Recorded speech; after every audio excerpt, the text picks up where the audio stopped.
Hey, it's Scotty. When I'm facilitating adoptions at the LA Guinea Pig Rescue, people often will ask me about guinea pigs and other pets. And then I got an email from Kathy, and she said, have I done a video about guinea pigs and other pets? And I did a quick search, and although I talk about it a lot in my cage setup videos or in my new guinea pig owner videos, and it's mentioned in my guinea pig care guide, I haven't done a dedicated video talking about guinea pigs and other pets. So let's do that now. Let's talk about what my thoughts are, and I'd love to hear what your thoughts are or how you have handled guinea pigs and your other pets. So the big question that I get is, can you keep guinea pigs with other animals, with other pets? And the answer is yes and no.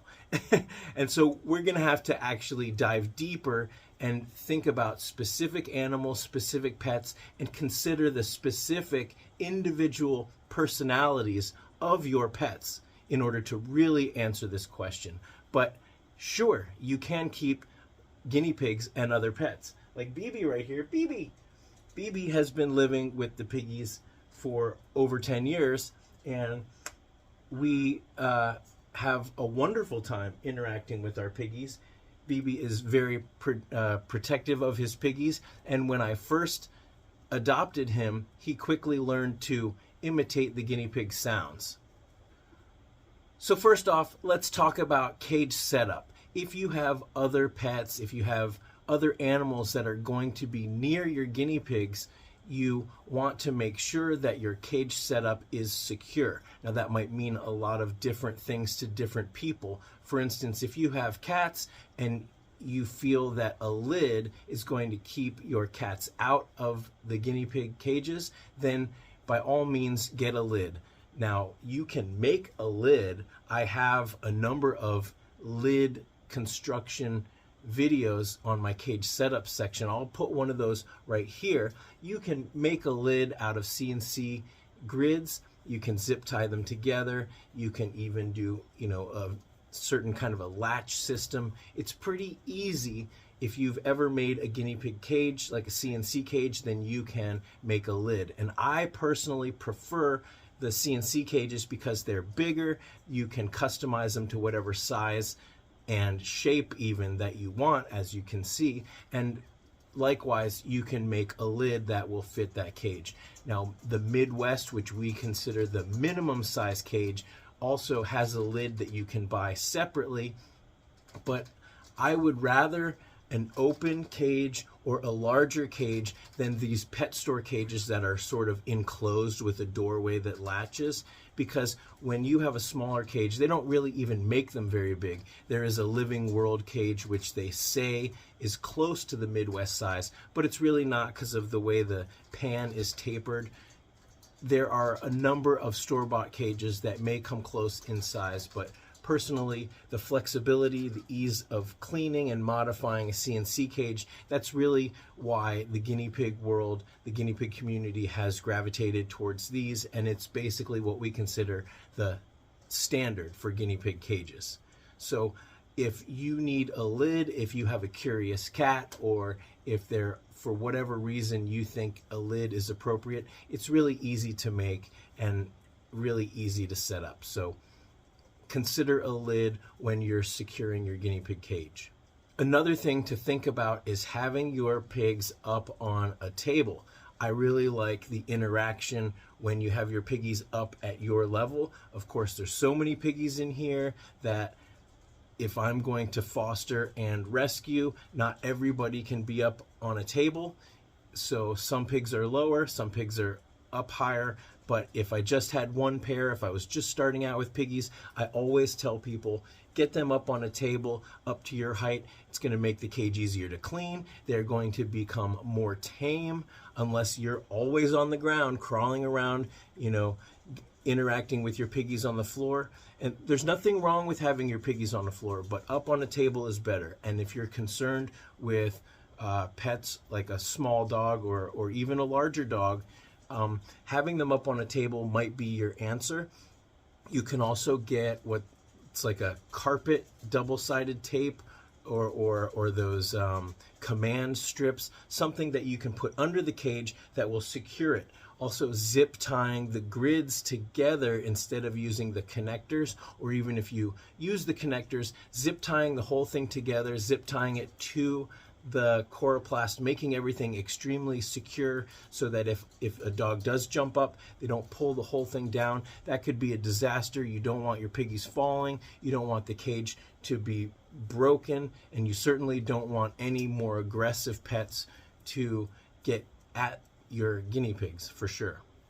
So speaking of aggressive pets, let's talk about if you do have dogs or cats or animals that you just simply don't trust around your guinea pigs. Now, this is something that you have to ask yourself. You have to say, can I 100% guarantee that I can keep these aggressive pets away from my guinea pigs? And maybe this is where you just decide that guinea pigs aren't right for you because you can't guarantee it. Now, if you have another room that you can keep your piggies in and you always keep that door closed, maybe that's a solution. Maybe baby gates set up. Maybe, there's a number of ways where you can keep your pets separate. But you would be brokenhearted to know how many times people have told me either when they were a child they had guinea pigs and the dogs got to them and of course killed them, and people tell me all the time that it scars them for life. Now, you can't control what happened in your childhood, but from now on moving forward, we don't want that to happen. There's just so much information out there that you don't want that to happen in the future.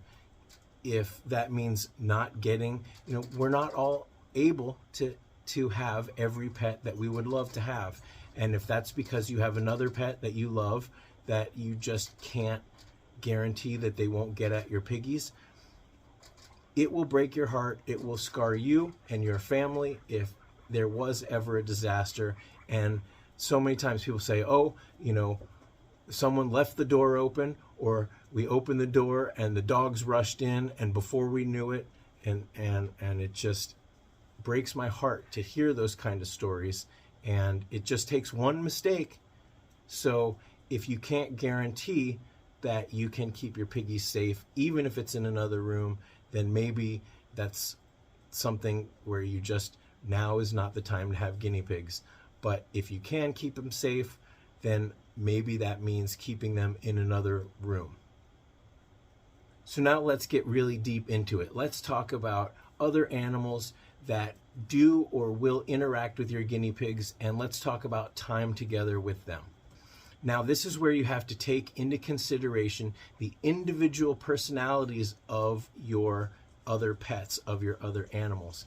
Now, certain animals, people have sent me pictures, and of course, I'm sure all over the internet, you'll see like a big older dog hanging out. Someone just sent me, there was a birthday party for like a Labrador, and he's having his cupcake, and all the guinea pigs are having their little cupcakes. And the dog's got a party hat on, and the kids, the guinea pigs are at the table, and it's adorable. And a lot of times we will imitate things that we see, and sometimes it's with disastrous effects. So don't just imitate something because you saw something somewhere. And I know that it's really tempting when you see cute things on the internet, but we have to consider the individual personalities of our pets. So in general, I would not let my dogs interact with my guinea pigs. I would not let a cat interact with a guinea pig. Okay, we have to consider the fact, whatever animal, whatever species, is it in their best interest? Anytime you're going to do something that you're not 100% sure is okay, ask, okay, well, maybe it won't hurt them. Maybe it won't, there won't be a bad outcome, but is it in their best interest? Is it worth the risk? Okay. And even if there's no risk, is it in their best interest? So you might have a playpen, like say you have a CNC cage and it's got a lid, but the cat is always, stalking the guinea pigs? Is that going to stress your guinea pigs out? Is it worth it? Now, if you have a cat or a dog that have proved to be either completely uninterested in the guinea pigs, then that's great. But remember, it just takes one mistake. So if you can mitigate those mistakes through either, like I said, setting the cage up high, securing it, baby gates, whatever, to minimize that risk or eliminate it completely. So besides just whether or not one animal is going to hurt another animal, let's actually talk about illnesses that may be contagious. So somebody actually mentioned baby chicks. They said, oh, I have baby chicks.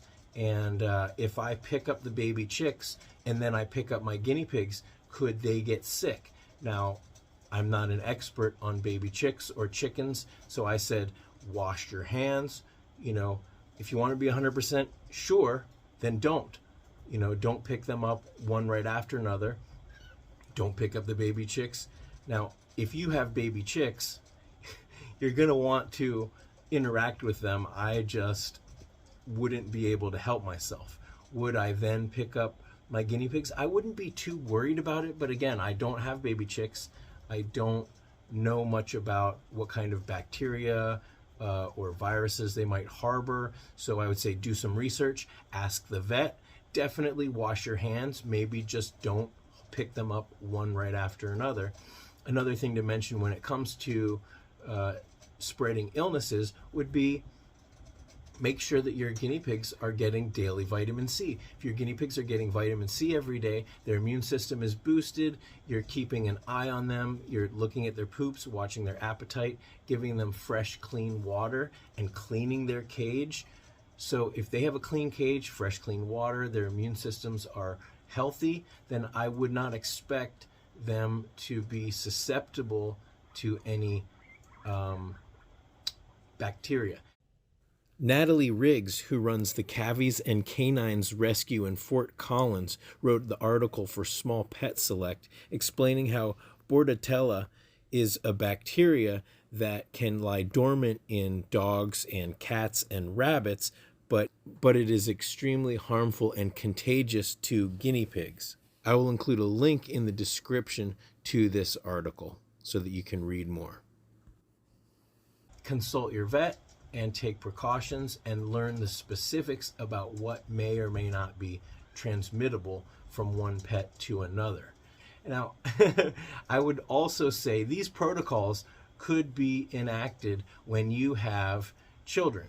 Children don't always know what is in your guinea pig's best interest. They might pick them up and not be as gentle as you would like. Sometimes little kids will be scratched by squirmy guinea pigs and their instinct is to drop them.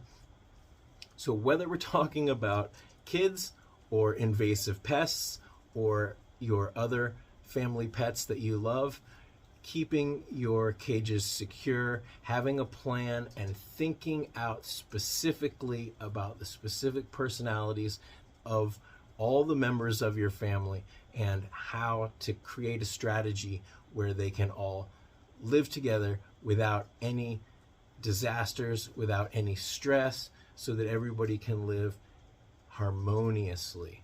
That's the key word, harmony. So I hope you found this insightful or helpful. This was a video that Kathy asked that I would do specifically. Now, of course, if you check out the cage setup section of my care guide, there are a number of videos that may actually mention this when talking about cage setup, but I thought it would be nice to have a video that people who may be new or wondered about this question could search and find, and I will at some point add this to the list of videos in my guinea pig care guide on my website.